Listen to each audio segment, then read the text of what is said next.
Kwanzaa, what you gon' do? Spending with my family, chill with the crew. We gon' share gifts, you don't have to spend loot. We celebrate culture, our African roots. Collective work and responsibility.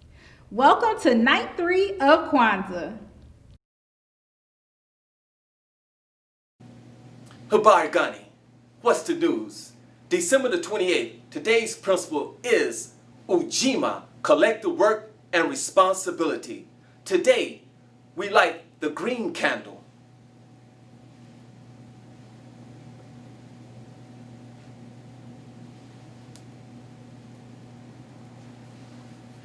The principle of Ujima is to build and maintain our community together and make our brothers and sister problems our problems and to solve them together.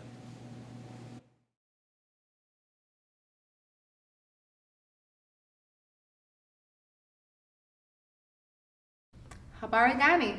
Ujima! Ujima means collective work and responsibility to build and maintain our community together and make our brothers and sisters' problems our problems and solve them together. Yes, it is. And of course, with events happening around the world like black healthcare disparities and specific social justice events and issues that have taken place, it was through this principle's definition that collective work and responsibility have definitely made America listen. It's because of Black folks' determination to be heard that a new conversation will sparkle like never before. And tonight we have two activists of our very own sitting right here with us. So please welcome to our celebration, Kimiya Factory, the owner or founder, president of the Black Freedom Factory. And if you can give us a brief bio of yourself, if you don't mind. Yes, so I am from Austin, Texas. I graduated from UTSA, where I studied political science with a minor in legal studies. And I started organizing in my community. I co-founded #ChangeRapeCulture, an organization dedicated to advocating for survivors of sexual assault and violence. And from there, I organized the George Floyd protests over the summer and started the Black Freedom Factory. I co-founded that with Christian Reed Okpa. I direct data-driven activism in the city and accountability measures for local government and politics as it pertains to race relations, equity, and diversity in the workplace. Oof. Wow, what fiery activism there. That's just the surface too. Right. And we also have Shalonda. You want to introduce our second guest? Yes.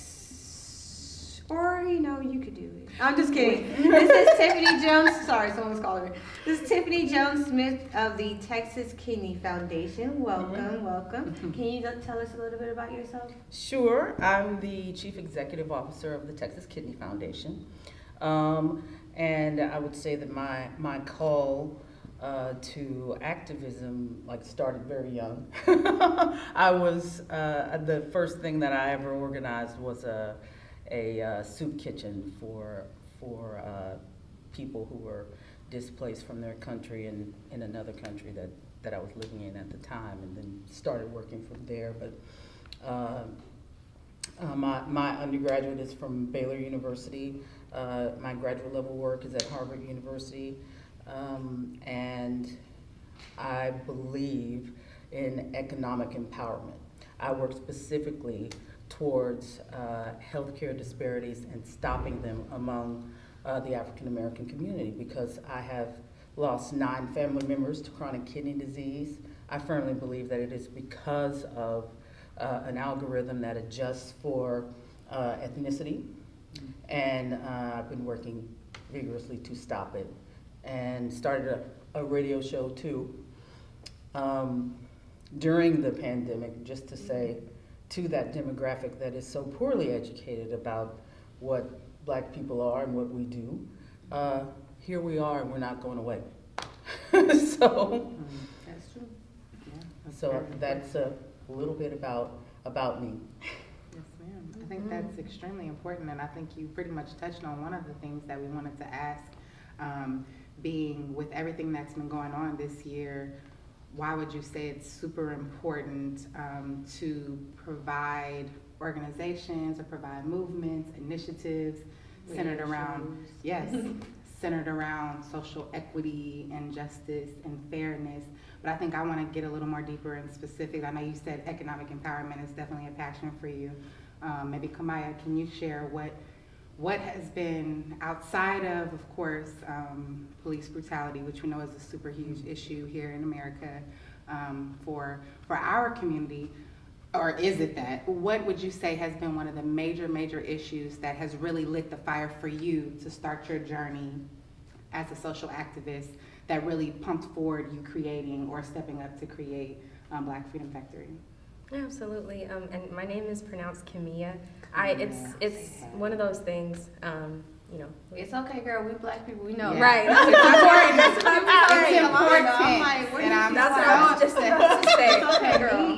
Kimiya, my apologies. Well, there are a number of events throughout history about, you know, how Black folk have been treated, how our bodies have been used, and just anti-Blackness, how rampant it is. But for me, it was Trayvon Martin. I was a teenager whenever he was murdered, and Mike Brown, and I watched the Baltimore riots. I was a senior in college, and so, in high school, and that made me decide to study politics and really apply my experience, my lived experience, to share with others and to listen to others. And so that's how organizing started for me, watching Black people be murdered on video camera. As cell phones, you know, progressed and technology progressed, we have to watch our people be executed publicly and watch it resurface on the media. And it's just a grotesque nature to live in, and we have to keep pushing and have movements because we are products of a system. But Afrofuturism says we're so much more than that. We are not products. We are not capital. We are beautiful, lived human beings with experiences that should persevere in the future. And so that's the root of my activism. I love it. No. Me too. I love it. I love your passion. Yeah, the passion is definitely enduring, and you can feel it just sitting here. So, yes. And for yourself, I know you stated economic empowerment. Any other notes you would like to add to that, I guess? Yes, the fact that in terms of healthcare, we have a very sick population. We have a very sick population, and we've been given a line of rhetoric that is false. You know, because I think we're the only group that words like non-compliant are used. You know, always putting the onus back onto the patient, onto the person who is suffering from an illness. And it's wrong. You know, I used to weigh 340 pounds. And yes, there was an empowerment that I had to take of my own health.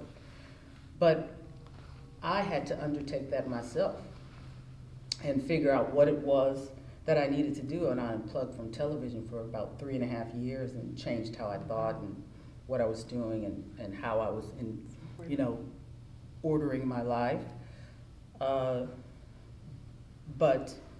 I feel like with us, no matter what we do, if we're jumping tall buildings in a single bound, it's still not enough. Because all a certain segment of people can see is this, which is beautiful, by the way, and should not be viewed with any sort of negativity. And I refuse to believe that my 10-year-old and my 8-year-old are going to grow up in a world where people will continue to be murdered, to be slain, and no justice at the end. So 8 minutes and 46 seconds changed my life, because I was like, there can be no more of this without me saying something, because silence is complicity in this nonsense that we see happening right now.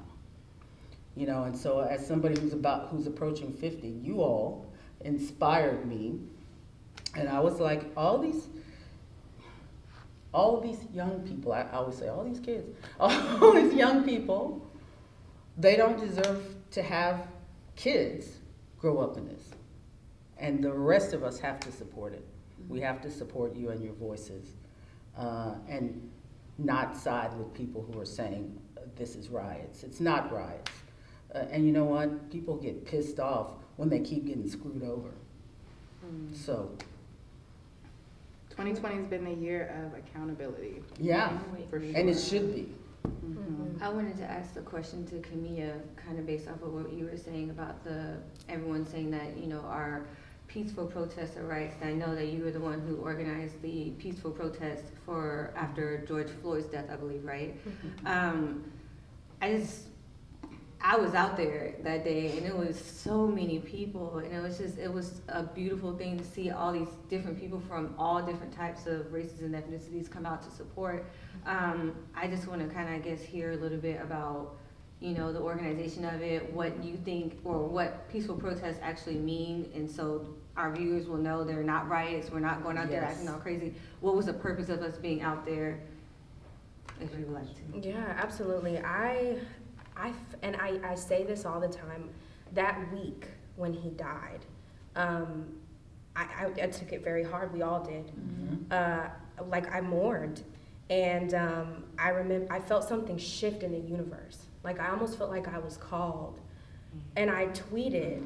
I just tweeted. I said, you know what? Rise up, San Antonio. Everybody was silent. Everybody was silent. Everywhere else in the country was, you know, supporting George Floyd.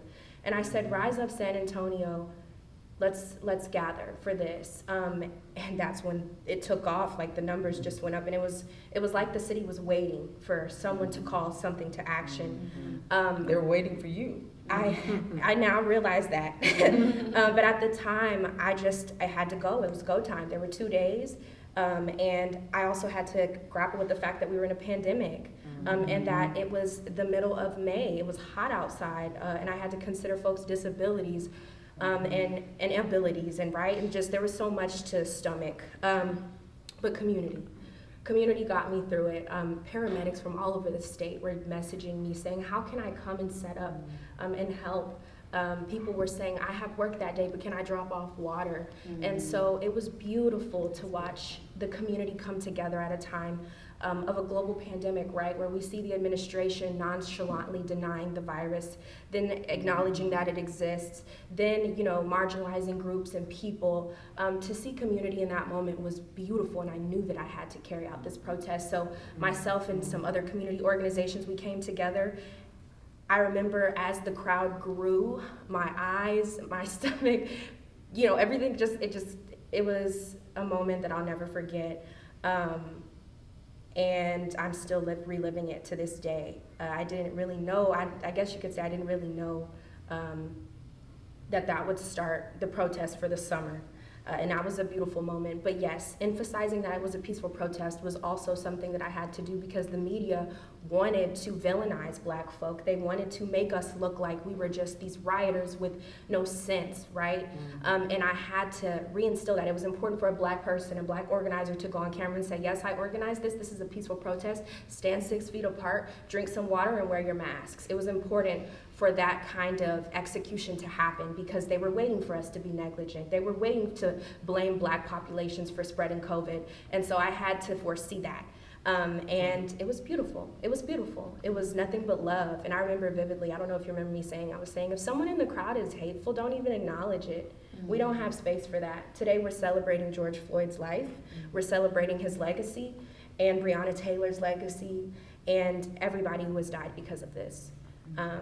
It was, I have no words. Transformational. Man. I remember being there. I think that George Floyd's death was, I don't even know. I have a son. I have kids, and they have like TikTok and all that other stupid stuff. And I think that I don't know. You can obviously.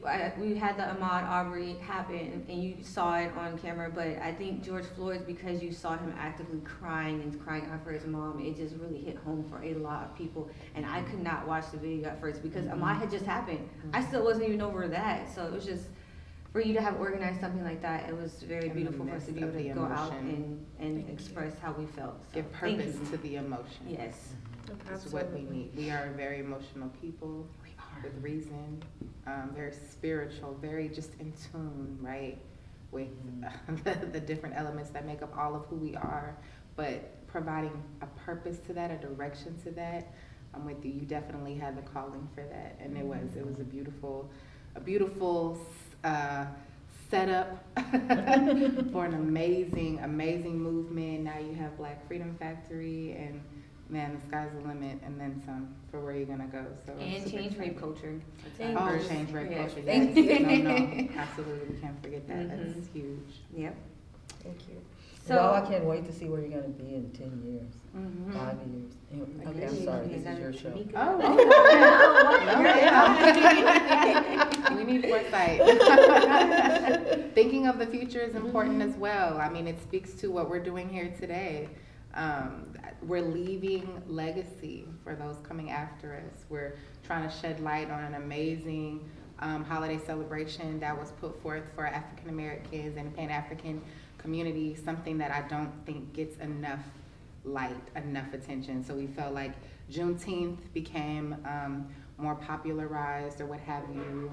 Although real Southerners, we've been celebrating Juneteenth, or at least knew of it, and so super grateful that now the rest of the world knows about it, or at least the rest of North America.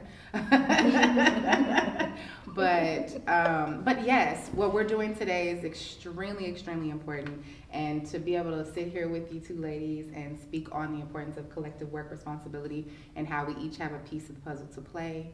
And just finding out what that is. I think that's the most important part for me, right, listening to you. It's about no one feeling too small to do anything. We all have a role. Figure out what that is and do it to the best of your ability. That's it.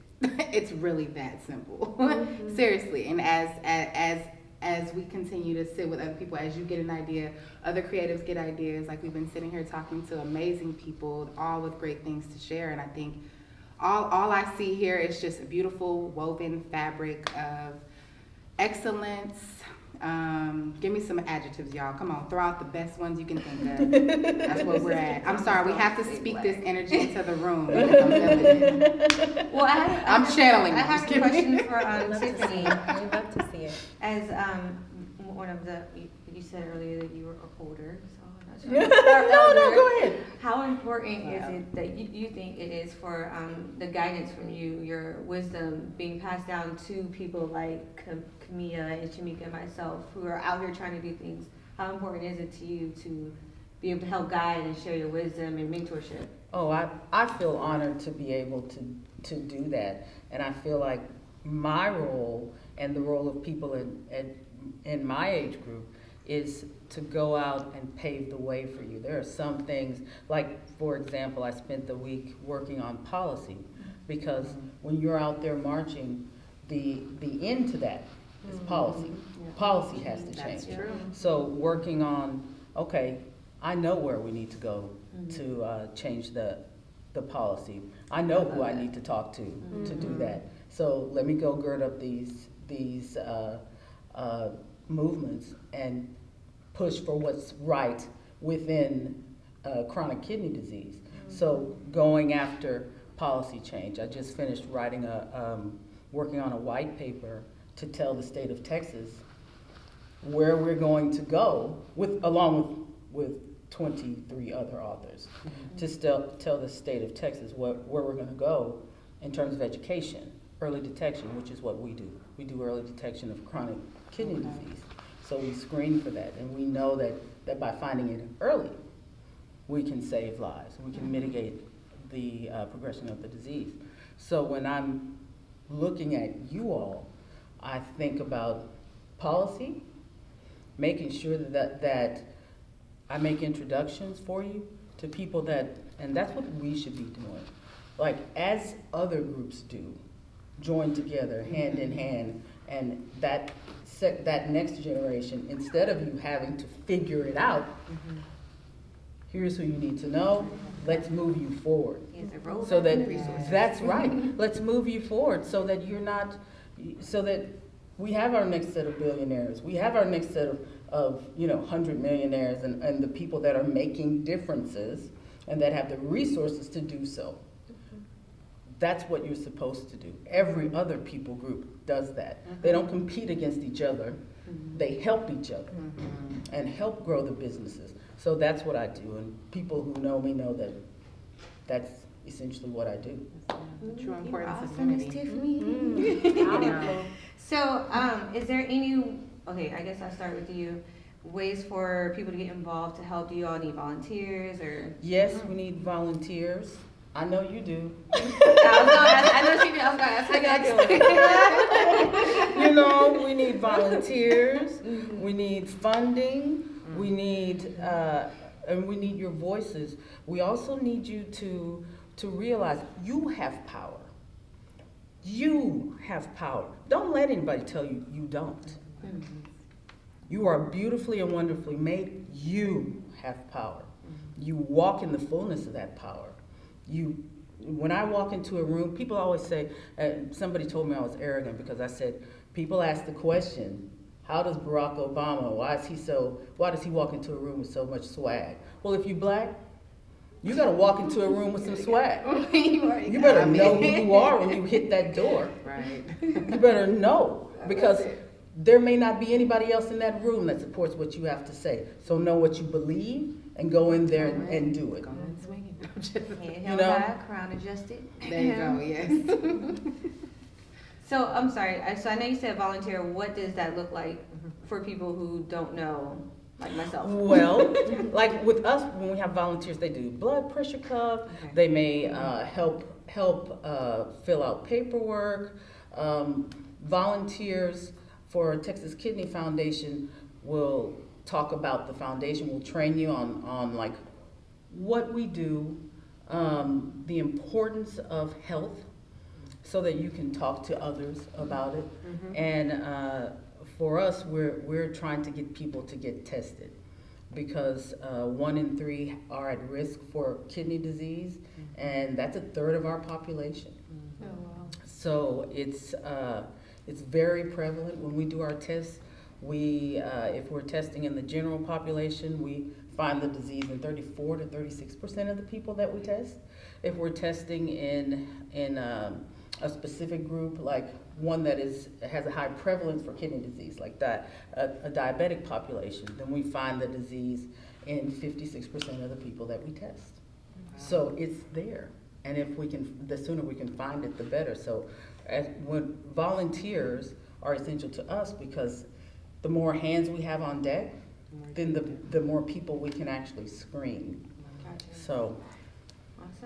I'm sorry, this is actually an impromptu question, but I would like to know, I'm curious. What would you say are the root causes of kidney? Would it be more genetic or? It's diabetes and hypertension. Okay.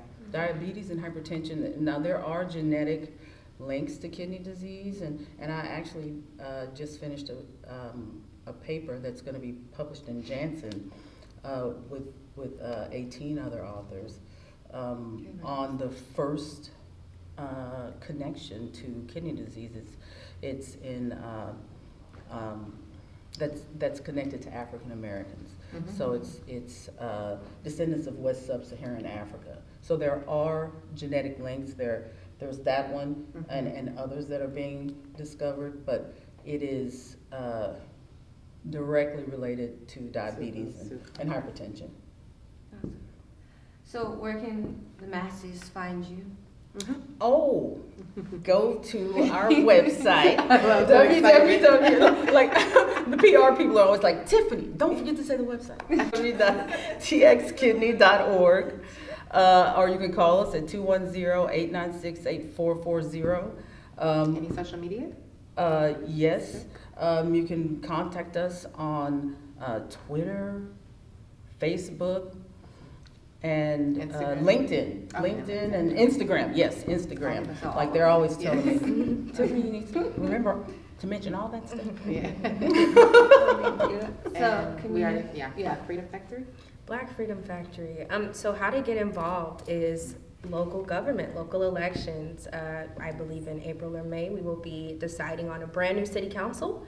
And we need to hold city officials accountable for the promises that they made activists over the summer, including Ron Nirenberg. Promises about the Black community and how we can better support Black businesses and things like that. So please, public comment is an option for City Council. They will be holding sessions and we need to speak up about things in our community that are happening. Also, data-driven activism is something that Black Freedom Factory is very, very dedicated to. So if you have any research or any news that you want us to highlight, please send that over. Also donations, right? Being a brand new organization is something to definitely rock with, but we're rocking with the city and we need financial support for that. So you can find the donation link at www.blackfreedomfactory.org. We also have a Facebook at Black Freedom Factory. We have an Instagram at Black Freedom Factory, Twitter as well.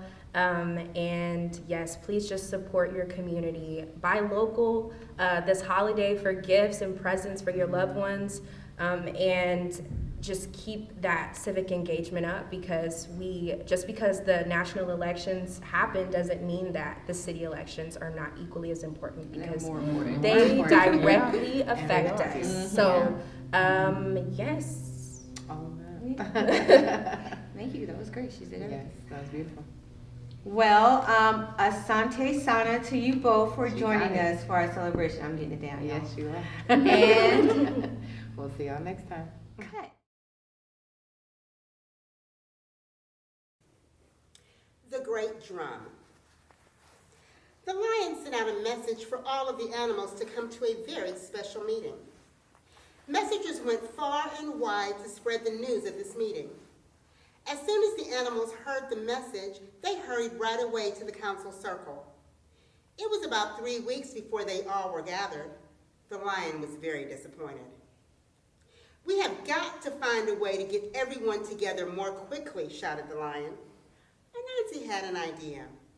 "What we need," he explained, "is a great drum, one that can be heard all over the forest. When the great drum is sounded, everyone will know right away and come swiftly to meetings." Everyone agreed that this was a fine idea. The animals were divided into groups, each group taking on a different part in the construction of the drum. The first group cut down a large tree. The second group trimmed off all of the branches. The next group hollowed out the tree. Then sculptors worked to decorate the drum. They worked hard through many days. On their way home at the end of the day, they would sing, "Life is labor, when we are tired and hot, we work so hard because we work for our people." Everyone worked except the monkey. While the others labored, he found a nice shady spot to hide and eat berries all day long. When they were on their way back to the village, Monkey would join them as though he had been working with them all along. Monkey sang, "Life is labor, I am tired and hot, I work so hard because I work for my people." Anansi watched and knew exactly what Monkey was doing, but Anansi said nothing. When the great drum was finished, it had to be brought to the council circle. The problem was that the drum was very, very heavy and no one wanted to carry it. It was then that Anansi spoke up. "Since no one wants to carry the great drum, and we have all worked so hard already, I suggest that the laziest person among us carry the drum." All the animals thought this was a good plan. Each of them looked around, trying to think about who among them was the laziest. Who hadn't they seen working? First one looked at Monkey, then another, and soon all eyes rested on the monkey. Monkey stepped out into the center of the circle and announced, "I just want to make one thing perfectly clear. I will not carry that drum." All the animals laughed. Anansi said, "Nobody mentioned your name, Monkey.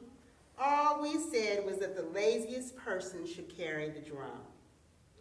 People were wondering to themselves who was the laziest amongst them. But the monkey didn't have to wonder. He knew very well who was the laziest. He came forward and made it clear when he spoke. So it was agreed that the monkey had to carry the great drum to the council circle. Ujima, collective work and responsibility.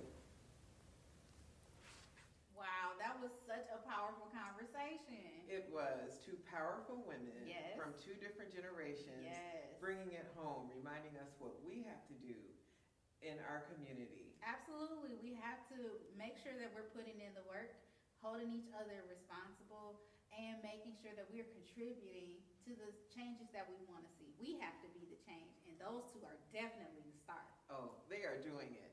So tonight's change agents All right. are also women. Wow. We're going to talk about Ella Austin Okay. and the Progressive Women's Club. Nice. Ella and Edward Austin opened their Westside San Antonio home to orphans in the late 1800s. By 1897, their home became overcrowded with orphans and the elderly. In partnership with the Progressive Women's Club, a Black philanthropic organization, Ella and Edward Austin purchased a two-story home at 1920 Burnett Street and created an official orphanage. Wow. The orphanage also accepted seniors. The Austins, along with the Progressive Women's Club, saw a need. They came together to create an institution that still serves our community today, the Ella Austin Community That's Center. beautiful. That is. All right. Come on, history.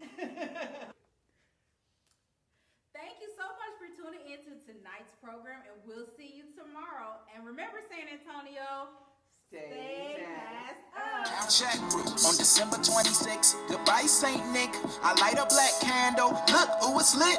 First day of Kwanzaa. Umoja means unity. Ain't messing with my clique. Melanated, check the drip. Self-determination is the mantra. Constant elevation like the Haitians when they conquered their colonizers. Like a real life Wakanda, true believers.